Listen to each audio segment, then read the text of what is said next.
ओम परमात्मने नमः। जिसकी इंद्रियां सर्वदा वश में हैं, उसमें और साधारण मनुष्यों में क्या अंतर है, इसे आगे के श्लोक में बताते हैं। या निशा सर्वभूतानां तस्याम जागर्ति संयमी, यस्याम जागृति भूतानि सा निशा पश्यतो मुनेः। सर्वभूतानाम संपूर्ण प्राणियों की, या जो निशा रात परमात्मा से विमुक्ता, तस्याम उसमें, संयमी पुरुष, जागृति जागता है, और यस्याम जिसमें, भूतानि सब प्राणी, जागृति जागते हैं, भोग और संग्रह में लगे रहते हैं। सा वह मुनेः तत्व को जानने वाले मुनि की, पश्यतः दृष्टि में, निशा रात है। अर्थात या निशा सर्वभूतानाम, जिसकी इंद्रियां और मन बस में नहीं है, जो भोगों में आसक्त है, वे सब परमात्मा तत्व की तरफ से सोए हुए हैं। परमात्मा क्या है, तत्व ज्ञान क्या है, हम दुख क्यों पा रहे हैं, उसका परिणाम क्या होगा, इस तरफ बिल्कुल न देखना ही उनकी रात है, उनके लिए बिल्कुल अंधेरा है।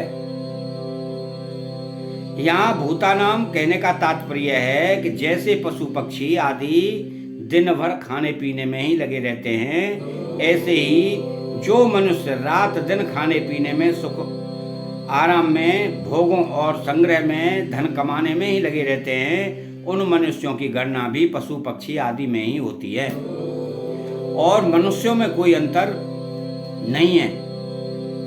दोनों ही परमात्मा तत्व की तरफ से सोए हुए हैं। हाँ, अगर कोई अंतर है तो वह इतना ही है कि पशु पक्षी आदि में विवेक शक्ति इतनी जागृत नहीं है, इसलिए वो खाने पीने आदि में ही लगे रहते हैं, और मनुष्यों में भगवान की कृपा से वो विवेक शक्ति जागृत है, जिसमें वो अपना कल्याण कर सकता है, प्राणी मात्र की सेवा कर सकता है, परमात्मा की प्राप्ति कर सकता है। परंतु उस विवेक शक्ति का दुरुपयोग करके मनुष्य पदार्थों का संग्रह करने में एवं उनका भोग करने में लग जाते हैं, जिससे वे संसार के लिए पशुओं से भी अधिक दुखदायी हो जाते हैं। कारण कि पशु पक्षी तो बेचारे जितने से पेट भर जाए उतना ही खाते हैं, संग्रह नहीं करते, परंतु मनुष्य को कहीं भी जो कुछ पदार्थ आदि मिल जाता है, वह उसके काम में आए चाहे न आए, उसका तो वो संग्रह ही कर लेता है और दूसरों के काम में आने में बाधा डाल देता है। तस्याम जागृति संयमी, मनुष्यों की तो रात है, अर्थात परमात्मा की तरफ से, अपने कल्याण की तरफ से जो विमुखता है, उसमें संयमी मनुष्य जागता है, जिसने इंद्रियों और मन को वश में किया है, जो भोग और संग्रह में आसक्त नहीं है, जिसका ध्येय केवल परमात्मा है, वो संयमी मनुष्य है। परमात्मा तत्व को, अपने स्वरूप को और संसार को यथार्थ रूप से जानना ही उसका रात में जागना है। यस्याम जागृति भूतानि, जो भोग और संग्रह में बड़े सावधान रहते हैं, एक एक पैसे का हिसाब रखते हैं, जमीन के एक एक इंच का ख्याल रखते हैं, जितने रुपए अधिकार में आ जाएं, वे चाहे न्यायपूर्वक हों अथवा अन्यायपूर्वक, उसमें वे बड़े खुश होते हैं कि इतनी पूंजी तो हमने ले ही ली है, इतना लाभ तो हमें हो ही गया है। इस तरह वे सांसारिक क्षणभंग और भोगों को बटोरने में और आदर सत्कार, मान बढ़ाई आदि प्राप्त करने में ही लगे रहते हैं। सा निशा पश्यतो मुनेः, जिन सांसारिक पदार्थों का भोग और संग्रह करने में मनुष्य अपने को बड़ा बुद्धिमान चतुर मानते हैं और उसी में राजी होते हैं, संसार और परमात्मा तत्व को जानने वाले मननशील संयमी मनुष्य की दृष्टि में वह सब रात के समान है, बिल्कुल अंधेरा है। जैसे बच्चे खेलते हैं तो वे कंकड़ पत्थर कौंच के लाल पीले टुकड़ों को लेकर आपस में लड़ते हैं। अगर वह मिल जाता है तो राजी होते हैं कि मैंने बहुत बड़ा लाभ उठा लिया, और अगर वह नहीं मिलता तो दुखी हो जाते हैं कि मेरी बड़ी भारी हानि हो गई। परंतु जिसके मन में कंकड़ पत्थर आदि का महत्व नहीं है, ऐसा समझदार व्यक्ति समझता है कि इन कंकड़ पत्थरों के मिलने से क्या लाभ हुआ और न मिलने से क्या हानि हुई। इन बच्चों को अगर कंकड़ पत्थर मिल भी जाएंगे तो ये कब तक उनके साथ रहेंगे।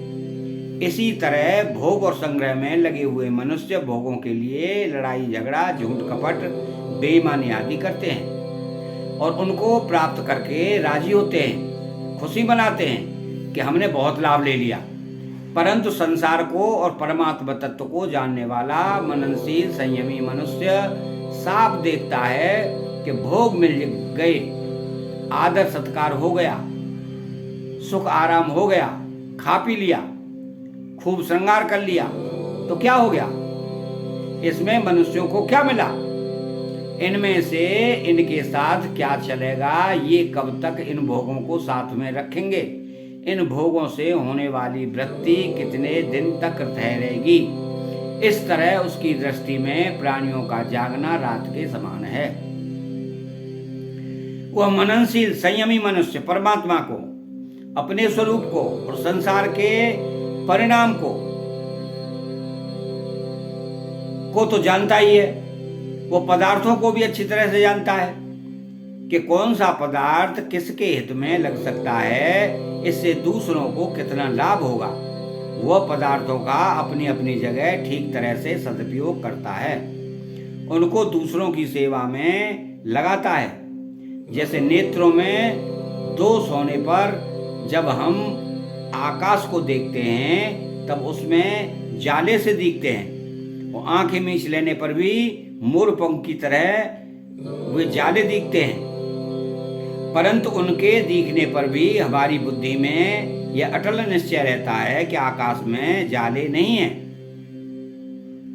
ऐसे ही इंद्रियों और अंतःकरण के द्वारा संसार दिखने पर भी मननशील संयमी मनुष्य की बुद्धि में यह अटल निश्चय रहता है कि वास्तव में संसार नहीं है, केवल प्रतीति मात्र है। इसके परिशिष्टि भाव में सांसारिक मनुष्य रात दिन भोग और संग्रह में ही लगे रहते हैं, उनको ही मेहनता देते हैं, सांसारिक कार्यों में बड़े सावधान और निपुण होते हैं, तरह तरह के कला कौशल सीखते हैं, तरह तरह के आविष्कार करते हैं, लौकिक वस्तुओं की प्राप्ति ही उनकी उन्नति मानते हैं, सांसारिक वस्तुओं की बड़ी महिमा गाते हैं, सदा जीवित रहकर सुख भोगने के लिए बड़ी बड़ी तपस्या करते हैं, देवताओं की उपासना करते हैं, मंत्र जप करते हैं आदि आदि। परंतु जीवन मुक्त तत्वज्ञ महापुरुष तथा सच्चे साधकों की दृष्टि में वह बिल्कुल रात है, अंधकार है, उसका किंचित मात्र भी महत्व नहीं है। कारण कि उनकी दृष्टि में ब्रह्मलोक तक संपूर्ण संसार विद्यमान है ही नहीं। नासतो विद्यते भाव आ ब्रह्म भुवनालोका पुनरावर्ती नो अर्जुना। सांसारिक लोग तो संसार में ही रचे पचे रहते हैं और ऐसा मानते हैं कि जो कुछ है वो यही है। नान्य दस्तीति वादना कामोपभोग परमा एता विदित निश्चितः। पारमार्थिक विषय में उनकी बुद्धि जाती ही नहीं, परंतु पारमार्थिक साधक पारमार्थिक विषय के साथ साथ संसार को भी जानते हैं, इसलिए उनके लिए पश्चातः पद दिया गया है। सांसारी लोग तो केवल रात को ही देखते हैं, दिन को देखते ही नहीं, पर योगी दिन को भी देखता है और रात को भी, ये दोनों में फर्क है। उदाहरणार्थ बालक ने केवल बालकपना ही देखा है, जवानी नहीं, पर बुद्धि वृद्ध पुरुष ने वृद्धावस्था के साथ साथ बालकपना भी देखा है और जवानी भी देखी है। रुपए रखने वाला व्यक्ति रुपयों के त्याग को नहीं जानता, पर रुपयों का त्याग करने वाला रुपयों के संग्रह को ही जानता है। और त्याग को भी जानता है। यह सिद्धांत है कि संसार में लगा हुआ मनुष्य संसार को नहीं जान सकता। संसार से अलग होकर ही वो संसार को जान सकता है, क्योंकि वास्तव में वो संसार से अलग है। इसी तरह परमात्मा के साथ एक होकर ही मनुष्य परमात्मा को जान सकता है, क्योंकि वास्तव में वो परमात्मा के साथ एक है। जो है में स्थित है वह है और नहीं दोनों को जानता है, पर जो नहीं में स्थित है वह नहीं को भी यथार्थ रूप से अर्थात नहीं रूप से नहीं जान सकता। फिर वह है को कैसे जानेगा? नहीं जान सकता। उसमें जानने की सामर्थ्य ही नहीं है को जानने वाले का तो नहीं को मानने वाले के साथ विरोध नहीं होता, पर नहीं को मानने वाले का है को जानने वाले के साथ विरोध होता है। अतः यहाँ 69वां श्लोक समाप्त हुआ।